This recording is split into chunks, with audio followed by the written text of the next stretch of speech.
आज चाहिँ वर्षमा 3 चरणका 7वटा चाडहरूमध्येको एक अखमेरी रोटीको चाड पवित्र सभाको दिन हो। 3500 वर्ष अघि मोसा र इस्राएलीहरूले मिश्रमा निस्तार चाड पवित्र रूपले मानेपछि दासत्वबाट छुटकारा पाई कनानतिर लागेका थिए। लाल समुद्र नतरुन्जेल तिनीहरूले अनेक कठिनाइहरूको सामना गरे। त्यस बेलाका कठिनाइहरूलाई सम्झना गराउन परमेश्वरले अखमेरी रोटीको चाड तोक्नुभयो।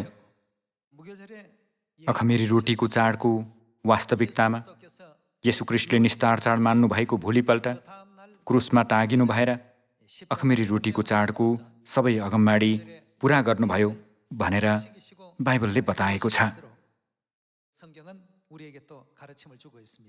अखमेरी रोटीको चाड चाहिँ हामीले ख्रीष्टको कष्टप्रद जीवनलाई फर्केर हेर्ने अनि आफ्नो पापप्रति पश्चाताप गर्दै ख्रीष्टको कष्टमा सहभागी हुने चाड हो। त्यसैले आज यो चाडको केन्द्रबिन्दु नै क्रुसको बलिदान हो भन्न सकिन्छ।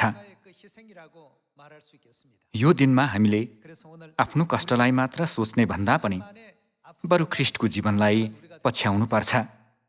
यदि ख्रीष्टले आफ्नो निम्ति मात्र जिउनु भएको भए उहाँले क्रुस बोक्नै पर्दैन थियो। तर उहाँले हामी पापीहरूको खातिर जिउनु भयो। उहाँको जीवन केवल सन्तानहरूमा समर्पित थियो। यो नै बाइबलमा परमेश्वरले चाहनुहुने साँचो विश्वासको मार्ग हुने होइन र? पहिलो कोरिन्थी अध्याय 13मा जब म बालक थिएँ तब बालक जस्तै बोल्थेँ, बालकले जस्तो विचार गर्थेँ, बालकले जस्तै तर्क गर्थेँ। तर जब म जवान भएँ तब बालकको चाल छोडिदिएँ भनेर लेखिएको छ। यो चाहिँ प्रेमको अध्याय रहेको पहिलो कोरिन्थी अध्याय 13का वचनहरू हुन्। बालकको जस्तो विश्वासलाई छोडेर जवानको जस्तो विश्वास धारण गर्दा हामीले सबैभन्दा पहिला सामना गर्ने प्रक्रिया भनेकै कष्ट हो।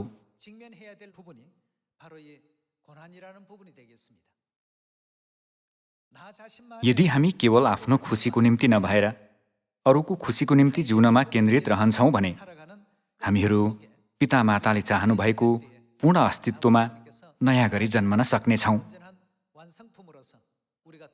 हामीले अखमेरी रोटीको चाडमा रहेको यस्तो गहिरो अर्थलाई हृदयङ्गम गर्दै यसरी सोच्नुपर्छ। ख्रीष्ट परमेश्वर हुनु भएर पनि किन उहाँले सृष्टिका थोकहरूबाट अपमान र तिरस्कार सहनु परेको होला? उहाँले मुक्का, थुकाई, काँडाको मुकुट, कोर्रा र भालाको छेडाई सबै सहनुको कारण के होला?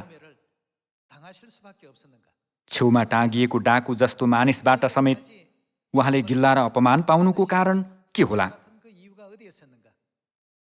यी सबै घटनाका कारक नै वास्तवमा हामीहरू हौं।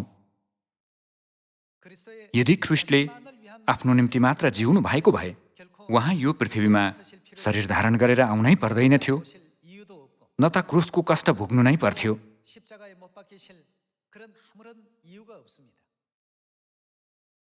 स्वर्गीय पिता र माताले आफ्नो निम्ति नभएर हाम्रो निम्ति जिउनु भएकोले उहाँहरूले हर किसिमको गिल्ला र अपमान पाउनुभयो भन्ने कुरालाई आजको यस अखमेरी रोटीको चाडमा हामीले सोच्नुपर्छ।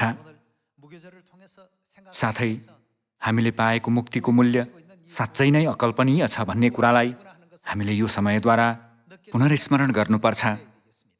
हामी पहिलो कोरिन्थी अध्याय 13मा सँगै हेर्नेछौँ। अध्याय 13को पद 9मा हाम्रो ज्ञान अपूर्ण छ, हाम्रो अगमबाडी अपूर्ण छ, तर जब सिद्धता चाहिँ आउनेछ तब अपूर्णता टलिजानेछ। जब म बालक थिएँ तब बालक जस्तै बोल्थेँ, बालकले जस्तो विचार गर्थे, बालकले जस्तै तर्क गर्थे। तर जब म जवान भएँ तब बालकको चाल छोडिदिएँ भनिएको छ। बालकले चाहिँ सधैँ आफ्नो निम्ति मात्र सोच्दछ। आफूलाई भोक लाग्दा बुबा आमा दाजु दिदीलाई पनि भोक लागेको छ कि भन्ने कुरा उसले सोच्दैन। उसलाई आफ्नो भोकको मात्र वास्ता हुन्छ। ऊ आफ्नै कठिनाइलाई मात्र सोच्छ। बुबा आमा कस्तो अवस्थाबीच गुज्रिरहनु भएको छ भन्ने कुराको उसलाई केही मतलब हुँदैन। यो नै बालकको स्वभाव हो। तर जवानहरू चाहिँ त्यसो गर्दैनन्।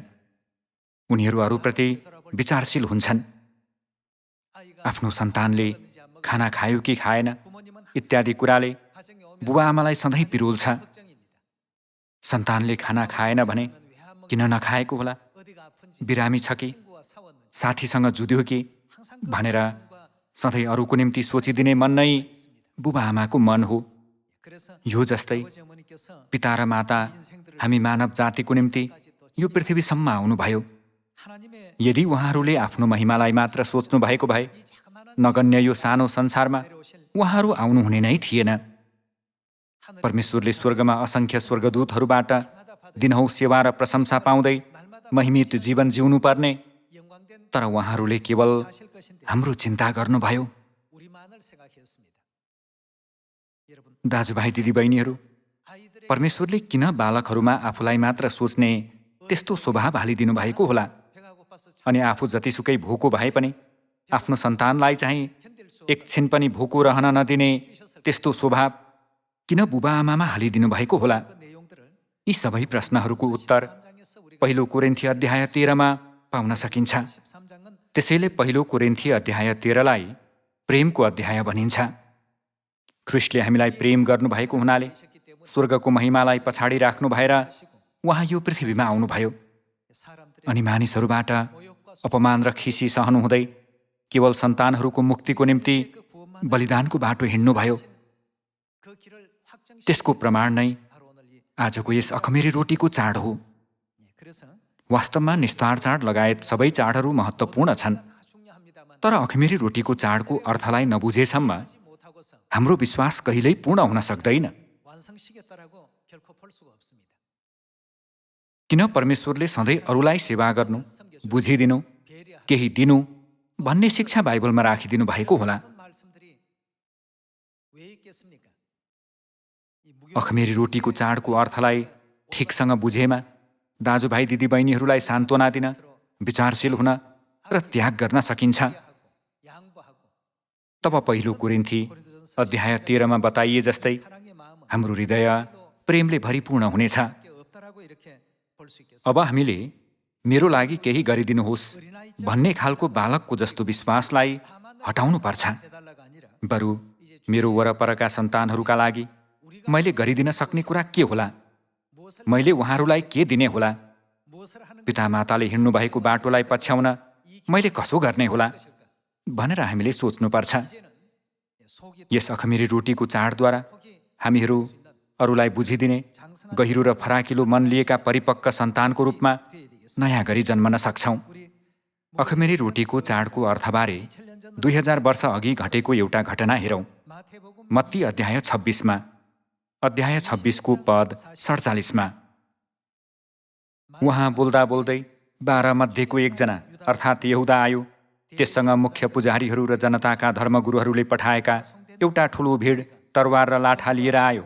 उहाँलाई पक्राइदिनेले तिनीहरूलाई एउटा सङ्केत दिएको थियो, जुन मानिसलाई म मुवाई खान्छु तिनी नै हुन्, तिनैलाई समात। तुरुन्तै यसु कहाँ गएर त्यसले भन्यो, हे गुरु प्रणाम, र त्यसले उहाँलाई मुवाई खायो। यसुले त्यसलाई भन्नुभयो, मित्र, तिमी जे गर्न आएका छौ त्यो गरिहाल। तब तिनीहरूले अघि आएर यसुलाई समाती गिरफ्तारी गरे भनिएको छ। यहुदा इस्करियोतले यसुज्यूलाई चाँदीका 30 सिक्कामा विश्वासघात गर्ने कुरा यसुज्यूलाई पहिल्यै सबै थाहा थियो। सबै जान्नु भए तापनि उहाँले यहुदालाई उत्तिखेरै प्रकट गर्नु भएन र रोक्नु पनि भएन। किनभने सन्तानहरूको निम्ति आफू प्रायश्चितको बलिको रूपमा यो पृथ्वीमा आउनु भएर सबै अगमबाणी पूरा गर्नुपर्ने कुरा परमेश्वरले अगमवक्ताहरू मार्फत अग्रिम जानकारी दिनुभएको थियो। त्यसैले यहुदा इस्करियोतले विश्वासघात गर्ने कुरा पहिल्यै जान्नु भएर पनि उहाँले उचित समयलाई पर्खनुभयो। अन्ततः त्यो घडी आयो र ख्रिस्टले यहुदा इस्करियोतबाट विश्वासघात पाउनुभयो। पद 50 देखि लगातार हेरौँ। येशूले त्यसलाई भन्नुभयो, मित्र, तिमी जे गर्न आएका छौ त्यो गरिहाल। तब तिनीहरूले अघि आएर येशूलाई समाती गिरफ्तारी गरे। येशूको साथमा हुनेहरूमध्ये एउटाले हात बढाएर आफ्नो तरवार झिक्यो र मुख्य पुजारीको दासलाई प्रहार गर्यो र त्यसको कान छिनाइदियो। तब येशूले तिनलाई भन्नुभयो, तिम्रो तरवार म्यानमा हाल, किनभने तरवार लिने सबै तरवारैले नष्ट हुनेछन्। तिमी के ठान्दछौ? के म आफ्ना पितालाई बिन्ती गर्न सक्दिन र उहाँले तुरुन्तै स्वर्गदूतहरूका 12 पल्टनभन्दा बढी मेरो निम्ति पठाइदिनुहुन्न र?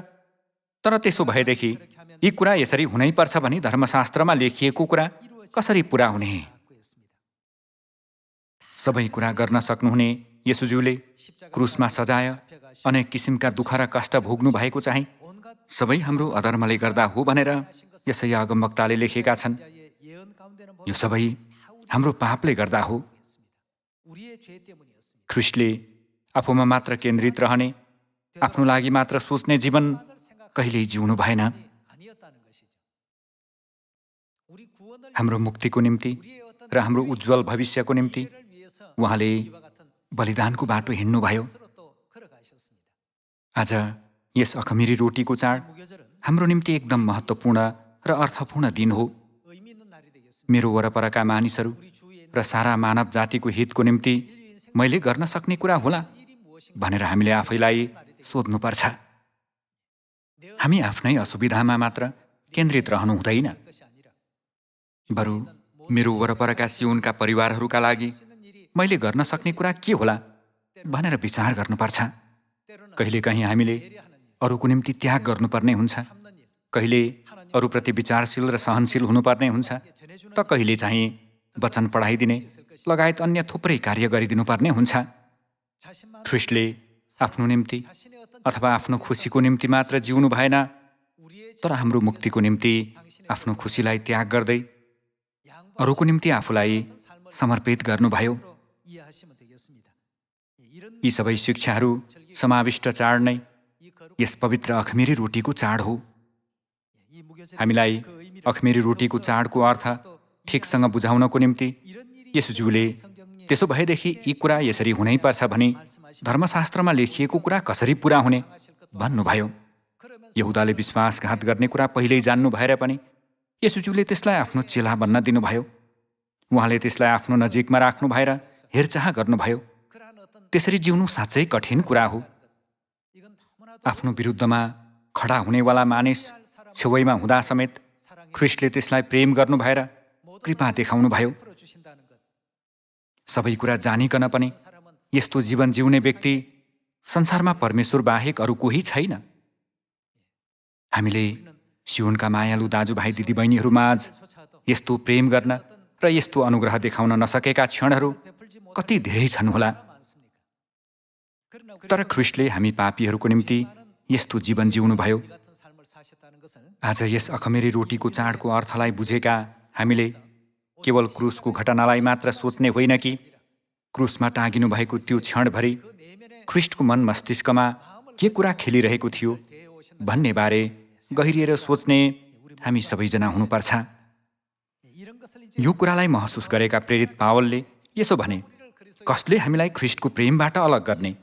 अब उपरान्त ममा अरू कुनै कुरा जिउने छैन, तर ख्रिस्ट ममा जिउनुहुन्छ। यसरी पावलले ख्रिस्टको सेवा कार्यमा आफ्नो सारा जीवन समर्पण गरे। आजको यस अखमेरी रोटीको चाडलाई हामीले केवल उपवास बस्ने दिन अथवा भोजन नखाएकोले र राम्ररी सुत्न नपाएकोले गाह्रो भएको दिनको रूपमा मात्र लिनु हुँदैन, तर हामीले ख्रिस्टको कष्टलाई सोच्नुपर्छ। यो दिनमा हामीले आफ्नो भोक र अनिद्राको कष्टलाई मात्र सोच्ने होइन कि मेरो वरपरका सियोनका दाजुभाइ दिदीबहिनीलाई अझ कति गाह्रो छ होला। झन् स्वर्गीय पिता र माताले कति कष्टकर जीवन जिउनुभयो होला भनेर सोच्नुपर्छ।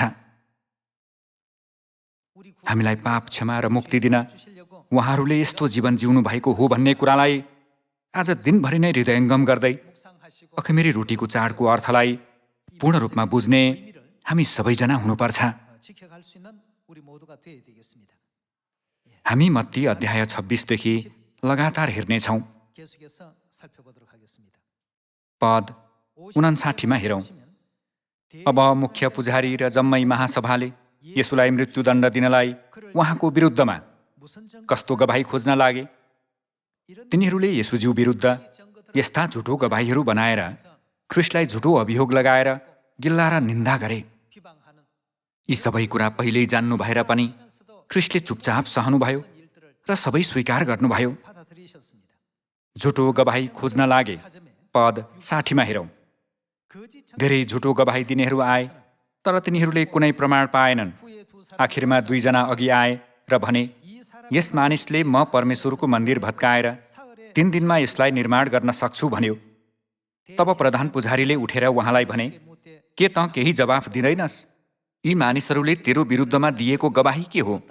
तब यसु चुप रहनुभयो। प्रधान पुजारीले उहाँलाई भने, जीवित परमेश्वरको शपथ खाएर भन्दछु, हामीलाई बता, के त परमेश्वरको पुत्र ख्रिस्ट होस्? यो चाहिँ मुख्य पुजारीहरूले जीवित परमेश्वरको सामु हामीलाई बता, के त परमेश्वरको पुत्र ख्रिस्ट होस्? त जे होइनस् त्यही हुँ भन्न खोज्छस् भन्दै यसुज्यूलाई एक कैदी र अपराधी झैँ दुर्व्यवहार गरेको दृश्य हो। पद 65 को वचन हेरौँ। तब प्रधान पुजारीले आफ्ना वस्त्र च्यातेर भने, यसले त ईश्वर निन्दा बोल्यो। हामीलाई अब अरू साक्षीहरूको के दरकार पर्यो र? तपाईहरूले अहिले यसले बोलेको ईश्वर निन्दा सुनिहाल्नुभयो। तपाईहरूको राय के छ? तिनीहरूले जवाफ दिए, यो प्राणदण्डको योग्य छ।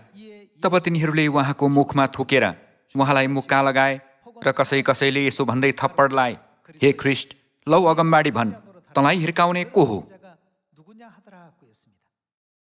यसरी तिनीहरूले उहाँको मुखमा थुके, उहाँलाई मुक्का र थप्पड लगाए। पापी हामीलाई पनि यदि कसैले यस्तो दुर्व्यवहार गर्यो भने निश्चय नै हामीहरू क्रोधित हुनेछौँ र त्यो अभद्र व्यवहारप्रति रिसले चुर हुनेछौँ। तर ख्रिस्ट चाहिँ आफू परमेश्वर हुनु भएर पनि हामीलाई पाप क्षमा गरिदिन सबै कठिनाइ सहनुभयो। हाम्रो निम्ति उहाँ बलिदान हुनुभएको कुरालाई आज यस अखमिरी रोटीको चाडद्वारा हृदयमा खोपेर पश्चाताप गर्ने हामीहरू हुऔँ। यो पृथ्वीमा यसुज्यूले डाकुभन्दा अझ अभद्र व्यवहार पाउनु भएको त्यो दृश्य सुसमाचारका लेखकहरूले लेखे। त्यो सबै हाम्रो पापले गर्दा भएको हो। हामी अध्याय 27 मा जाउँ। अध्याय 27 को पद 21 मा हाकिमले फेरि तिनीहरूलाई सोधे, यी दुईमा कुन चाहिँलाई म तिमीहरूका निम्ति मुक्त गरिदिउँ भन्ने तिमीहरू चाहन्छौ? तिनीहरूले भने, बारब्बालाई। पिलातसले तिनीहरूलाई भने, तब ख्रिस्ट भनिने यसुलाई चाहिँ म के गरौँ त? तिनीहरू सबैले जवाफ दिए, त्यो क्रुसमा टाँगियोस्। यो चाहिँ यसुज्यूलाई दुष्ट हत्यारा भन्दा अझ तुच्छ व्यवहार गरिएको दृश्य हो। यसुज्यू निर्दोष हुनु भए पनि उहाँलाई क्रुसमा टाँगियो। सजिलो गरी भन्नुपर्दा मानिसहरूले यसुज्यूलाई मार्ने दृढ इच्छा र चाहना व्यक्त गरेको दृश्य हो। पद 27 मा हेरौँ। तब हाकिमका सिपाहीहरूले यसुलाई महलमा लगे र जम्मै पल्टनलाई उहाँको सामुन्ने भेला गराए। तिनीहरूले उहाँको वस्त्र फुकालेर उहाँलाई लाल वस्त्र लगाइदिए। तिनीहरूले काँडाको मुकुट गाँथेर उहाँको शिरमा लगाइदिए र उहाँको दाहिने हातमा निगालो दिए र उहाँको सामु घुँडा टेकेर उहाँलाई यसो भन्दै उहाँको गिल्ला गरे, हे यहुदीहरूका राजा, प्रणाम। तब तिनीहरूले उहाँलाई थुके र त्यो निगालो लिएर उहाँको शिरमा हिर्काए। उहाँको गिल्ला गरिसकेपछि तिनीहरूले त्यो वस्त्र फुकालिदिए र उहाँको आफ्नै वस्त्र पहिराएर उहाँलाई क्रुसमा झुन्ड्याउन लगे। यी सबै ख्रिस्टले भोग्नुभएका असहनीय र अपमानजनक क्षणका दृश्यहरू हुन्। खासमा ख्रिस्टले केही त्यस्तो नराम्रो काम गर्नुभएकोले यस्तो दुर्व्यवहार भोग्नु परेको होइन कि त्यो चाहिँ हामीले भोग्नुपर्ने पापको सजाय थियो। यसरी परमेश्वरले हाम्रो सट्टामा त्यो बलिदानको बाटो हिँड्नु भएको कुरालाई हामीले कहिल्यै बिर्सनु हुँदैन। यो यथार्थतालाई हामीले बिर्सने भएकाले हामीहरू प्राय आफूलाई सजिलो लाग्ने र मनपर्ने र रमाइलो लाग्ने काम मात्र गर्ने गर्छौँ। विश्वासको जीवन जिउने क्रममा अरूको निम्ति केही गरिदिने भन्दा आफ्नै सन्तुष्टि र खुसी मात्र खोज्ने क्षणहरू धेरै हुन्छन्। यस्ता गलत मार्गहरूमा हिँड्दा हामीहरू पापमय स्वभावतिर अझ खिचिँदै परमेश्वरलाई दुखित तुल्याउने काम गर्न पुग्छौँ। आफूलाई मनपर्ने कुरा मात्र गर्दै जिउँदा प्राय यसो हुने गर्छ। यस्तो लगातार भइरह्यो भने हाम्रो पापको भारी कसले फेरि बोक्नुहुनेछ? हाम्रा स्वर्गीय पिता र माताले बोक्नुपर्ने हुन्छ। हामीले यसबारे गहिरिएर सोच्नुपर्छ। म आफूलाई पापमा कहिल्यै फस्न दिने छैन, म आफू पापको दासत्वमा कहिल्यै पर्ने छैन भन्ने दृढ सङ्कल्प हामीले लिनेछौँ भने म विश्वास गर्दछु। त्यसैले त प्रेरित पावलले आफ्नो जीवनलाई ख्रिस्टलाई पछ्याउने कष्टपूर्ण जीवन भनी व्यक्त गरे। हामी रोमी अध्याय 8 वचन पल्टाएर हेरौँ। अध्याय 8 पद 16 त्यो चाहिँ हामी परमेश्वरका सन्तान हौँ भने पवित्र आत्माले हाम्रो आत्मासँग गवाही दिनुभएको हो, र सन्तान हौँ भने त उत्तराधिकारी पनि हौँ, परमेश्वरका उत्तराधिकारी र ख्रिस्टसँग साझे उत्तराधिकारी। उहाँसँग दुःख भोग्छौँ भने त हामी उहाँसँगै महिमित पनि हुनेछौँ। म विचार गर्दछु कि हामीमा जुन महिमा प्रकट गरिनेछ त्यससँग वर्तमान समयका कष्टहरू तुलना गर्न योग्य छैनन् भनिएको छ। ख्रिस्टको जीवनलाई अनुसरण गरेका प्रेरित पावलले परमेश्वरको पवित्र आत्माबाट प्रभावित भई सुरुको मण्डलीका सबै सन्तहरू लगायत वर्तमानका हामीहरूलाई यस्तो शिक्षा छोडे। हामी उत्तराधिकारी हौँ, परमेश्वरका उत्तराधिकारी र ख्रिस्टसँग साझे उत्तराधिकारी। उहाँसँग दुःख भोग्छौँ भने त हामी उहाँसँगै महिमित पनि हुनेछौँ। यहाँ भनिएको दुःख चाहिँ हाम्रो आफ्नै पापले गर्दा भोग्ने दुःख होइन। ख्रिस्ट पाप रहित हुनुभए तापनि उहाँले हाम्रो सट्टामा दुःख र कष्ट भोग्नुभयो। खासमा त्यो हाम्रो मुक्तिको निम्ति थियो। त्यसैले हामीले पनि हाम्रो वरपर रहेका सियोनका दाजुभाइ दिदीबहिनीहरूलाई खुसी दिन सक्नुपर्छ। अब्राहमले भतिजा लोतलाई तिमी देब्रेतिर गयौ भने म दाहिनेतिर जानेछु, अथवा तिमी दाहिनेतिर गयौ भने म देब्रेतिर जानेछु भने। हुन त अब्राहम काका भएकाले तिनले आफूले पहिला रोज्न सक्दथे, तर तिनले भतिजाको लागि त्याग गरे र तिनलाई पहिला रोज्न दिए। दाजुभाइ दिदीबहिनीहरू, बाइबलमा लेखिएका यी सबै विगतका दृश्य र इतिहासलाई हेर्दा बालकको जस्तो विश्वास लिएका र जवानको जस्तो विश्वास लिएकाहरूको दृश्य देख्न सकिन्छ। किसानले बिउ छर्नुको मुख्य उद्देश्य चाहिँ त्यसलाई हुर्काएर सरदमा बाली भित्र्याउनु हो। यसलाई आत्मिक खेतीसँग तुलना गर्दा परमेश्वर हामी सबैलाई छिटो हुर्काउन र बिउहरूलाई सक्दो चाँडो दाना फल बनाउन चाहनुहुन्छ। हामीले अझै पनि मुना जस्तो कलिलो विश्वास लिएको परमेश्वर चाहनुहुन्न, तर हाम्रो विश्वास हुर्किएर परिपक्व भएको उहाँ चाहनुहुन्छ। हामीमध्ये धेरैजनामा अझै पनि बालकको जस्तो विश्वास छ। अझ कोही त परिपक्व हुन र हुर्कन नचाहनेहरू पनि हुनुहुन्छ। यस्तै भइरह्यो भने अन्त्यमा के हुन्छ होला? तसर्थ हामी सबैजना हुर्केर परिपक्व बन्नुपर्छ। ख्रिस्टले हिँड्नुभएको कष्टको बाटोलाई हामीले पछ्याउनुपर्छ। आफ्नो चाहना र खुसी परिपूर्ति गर्न मात्र खोज्नुभन्दा बरु मैले परमेश्वरको निम्ति र परमेश्वरका सन्तानहरूको निम्ति गर्न सक्ने कुरा के छ होला भनेर सोच्दै विश्वासको जीवन जिउनुपर्छ। यो कुरालाई महसुस गरेका प्रेरित पावलले कसले हामीलाई ख्रिस्टको प्रेमबाट अलग गर्ने भन्दै तिनले आफू पनि ख्रिस्टको जस्तै जीवन जिउने प्रण र सङ्कल्प गरे नि, होइन र? हामी रोमी अध्याय 8 गएर क्रमशः हेरौँ। अध्याय 8 पद 35 कसले हामीलाई ख्रिस्टको प्रेमबाट अलग गर्ने? के सङ्कष्टले अथवा दुःखले वा खेदोले वा अनिकालले वा नग्नताले अथवा खतराले वा तरवारले? यस्तो लेखिएको छ, तपाईँको खातिर हामी दिनभरि मारिन्छौँ, काटिने भेडाहरू जस्तै हामीहरू गनिएका छौँ। होइन, यी सबै कुरामा हामीलाई प्रेम गर्नुहुनेद्वारा हामी विजेताहरू भन्दा पनि अझ बढी छौँ। किनकि म यो पक्का गरी जान्दछु कि मृत्युले वा जीवनले, स्वर्गदूतहरूले वा प्रधानताहरूले, वर्तमानका कुराहरूले वा पछि हुने कुराहरूले वा शक्तिहरूले, उचाइले वा गहिराइले वा सारा सृष्टिमा भएका कुनै पनि कुराले ख्रीष्ट येशू हाम्रा प्रभुमा भएका परमेश्वरको प्रेमबाट हामीलाई अलग गर्न सक्ने छैन। परमेश्वरको अनन्त, साँचो र पवित्र प्रेमलाई पावलले पूर्ण रूपमा बुझेका थिए।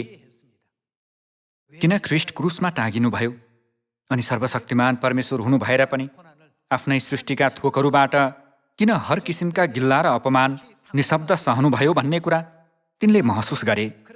ती कठिनाइलाई हटाउन सक्ने अद्भुत शक्ति उहाँमा भएर पनि उहाँले ती सबै हाम्रो खातिर सहनुभयो भन्ने कुरालाई प्रेरित पावलले अन्तत हृदयदेखि महसुस गरे। यो कुरालाई महसुस गरेकाले तिनले एक कम 40 कुर्रा खाँदा त्यसलाई कदापि कष्टको रूपमा लिएनन्। ख्रीष्टको प्रचार गर्दा झ्यालखानमा पर्न समेत तिनी डराएनन्। तिनी आत्मकेन्द्रित जीवनबाट मुक्त भए र संसारले रोक्न नसक्ने भित्री शान्तिमा पुगे।